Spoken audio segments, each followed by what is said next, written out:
Everyone, welcome back to you Vidyarthi. I am Akanksha, your English teacher, और हम कर रहे हैं आपके इस चैप्टर के आगे के क्वेश्चन आंसर्स जो कि कंटिन्यू हो रहे हैं, ये वही वाले हैं। सो भाई उससे पहले मैं आपको एक इंपॉर्टेंट बात बता दूं कि भाई अब ई विद्यार्थी आपको दे रहा है फ्री डाउनलोड। जो चाहिए वो आप डाउनलोड कर सकते हैं, क्लास वाइज, सब्जेक्ट वाइज। यहां पर आप कर सकते हैं एमसीक्यू की प्रैक्टिस, साथ ही साथ आपको मिल जाने वाली है एक समरी भी और एनसीईआरटी के सॉल्यूशंस जो हम ढूंढ ही रहे होते हैं कि कहां मिल जाएंगे, है ना। तो भाई ये वीडियो पूरी देखेंगे, उसके बाद जो चाहिए वो डाउनलोड कर लेंगे। तो चलिए आइए स्टार्ट करते हैं क्वेश्चन आंसर्स को। नमस्ते बच्चों, चलो आज हम the raven and the fox के क्वेश्चंस सॉल्व करते हैं। आप सब अपनी नोटबुक्स और पेन के साथ तैयार हैं ना? बहुत अच्छा, चलिए शुरू करते हैं। तो देखो, ये हैं हमारी स्टोरी के दो मेन कैरेक्टर्स। ऊपर पेड़ पर घमंड से बैठे हैं मिस्टर रेवन और नीचे से उन्हें देख रहे हैं हमारे चालाक रेनार्ड द फॉक्स। अब चलिए इनकी स्टोरी से जुड़े क्वेश्चंस के आंसर्स लिखते हैं। ओके बच्चों, हमारा सबसे पहला क्वेश्चन है स्टोरी के पिक्चर्स को सही ऑर्डर में यानी कि करेक्ट सीक्वेंस में लगाना। चलो देखते हैं। द क्वेश्चन है look at the pictures and number them in the order that they happen in the poem. इसका मतलब है कि हमें इन पिक्चर्स को उस तरह से नंबर देना है जैसे जैसे स्टोरी आगे बढ़ती है। सोचो स्टोरी में सबसे पहले क्या हुआ था? बिल्कुल सही, सीक्वेंस 1 यानी सबसे पहले आएगी ये पिक्चर। इसमें मिस्टर रेवन को एक टेस्टी मॉर्सल ऑफ फूड, मतलब खाने का एक बहुत ही स्वादिष्ट टुकड़ा मिलता है। यहां से हमारी कहानी शुरू होती है। उसके बाद नंबर 2 पर आएगी ये पिक्चर। यहां पर चालाक रेनार्ड द फॉक्स की नजर मिस्टर रेवन और उनके खाने पर पड़ती है और बस उसके दिमाग में एक प्लान चलने लगता है। चलो अब तीसरा सीक्वेंस देखते हैं। फॉक्स की मीठी मीठी झूठी तारीफों में आकर मिस्टर रेवन गाना गाने के लिए अपनी चोंच खोल देते हैं। बेचारे वो तो भूल ही जाते हैं कि उनकी चोंच में खाना दबा हुआ है। और ये है आखिरी यानी फोर्थ पिक्चर। जैसे ही मिस्टर रेवन खाने के लिए अपनी चोंच खोलते हैं, खाना नीचे गिर जाता है और चालाक फॉक्स उसे झट से उठाकर भाग जाता है। शाबाश, आपने पहला क्वेश्चन बिल्कुल सही सॉल्व कर लिया। चलिए अब हम आगे बढ़ते हैं। क्वेश्चन नंबर 2 में हम पोम की कुछ लाइंस को पढ़ेंगे और उन पर बेस्ड क्वेश्चंस के आंसर्स देंगे। तो लाइंस हैं, sir raven, you are a handsome bird, such feathers, if you would only sing, the birds of these woods would call you king। ये बातें फॉक्स ने रेवन से कही थी। चलो अब इसके क्वेश्चंस देखते हैं। पहला क्वेश्चन है such feathers refer to blank feathers, यानी जब फॉक्स सच फेदर्स कहता है तो उसका मतलब कैसे फेदर्स से है। ऑप्शंस हैं A shiny and beautiful, B black and dull, C grey and long, या डी शॉर्ट एंड अनअट्रैक्टिव। क्या लगता है आपको? बिल्कुल सही, the answer is A shiny and beautiful.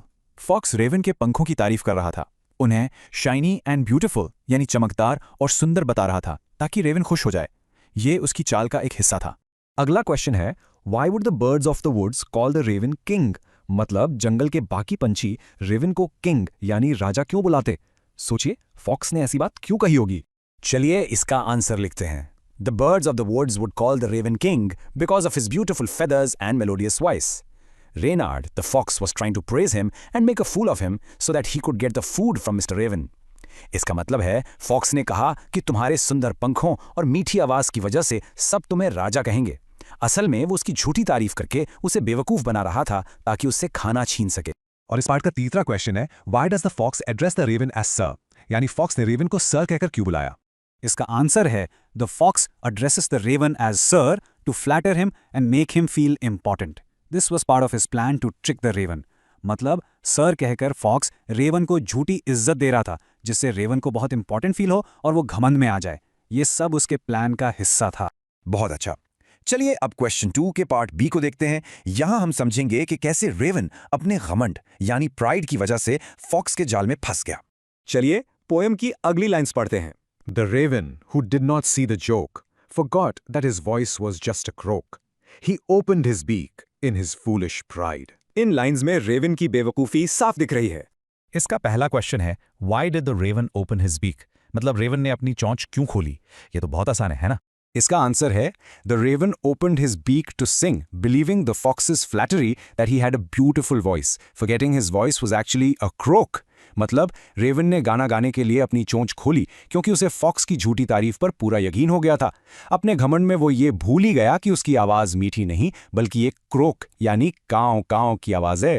चलो अगला देखते हैं। ये एक एनोलॉजी है। Complete the following with one word from the given lines. Fox is too clever as raven is too, मतलब जैसे फॉक्स क्लेवर यानी चालाक है वैसे ही इन लाइंस के हिसाब से रेवन क्या है? जवाब है फूलिश। फॉक्स चालाक है और रेवन ने फूलिश यानी बेवकूफी वाला काम किया। तो हमारी पूरी एनोलॉजी हुई fox is too clever as raven is too foolish. Very good बच्चों। ओके, अब हम इस एक्सरसाइज के आखिरी हिस्से में आ गए हैं। यहां हम स्टोरी से मिलने वाली सीख यानी मॉरल पर फोकस करेंगे। अब हम क्वेश्चन 3, 4 और 5 के आंसर्स लिखेंगे। यहां 3 क्वेश्चंस हैं, चलो एक एक करके पढ़ते हैं। Question 3, Why does the raven forget his voice is a croak? Question 4, How does Reynard make the raven sing?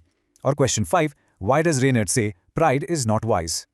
चलिए अब इनके आंसर्स देखते हैं।